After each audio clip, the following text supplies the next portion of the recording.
Tarehe 3 mwezi Mei mwaka huu wa 2025, maeneo ya Kibada Kigamboni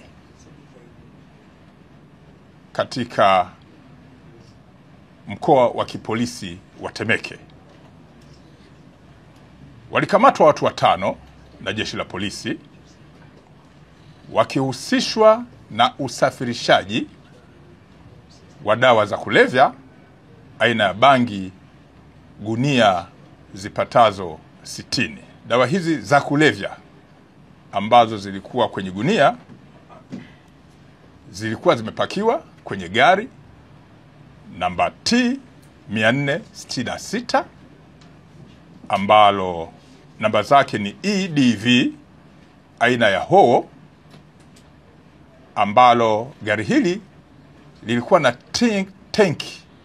lenye muonekano wa kubeba mafuta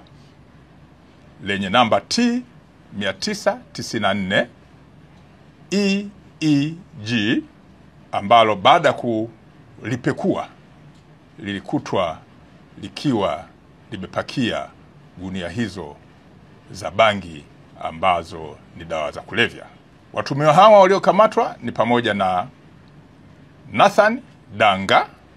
maarufu kama Masumbuko na wenzake 4,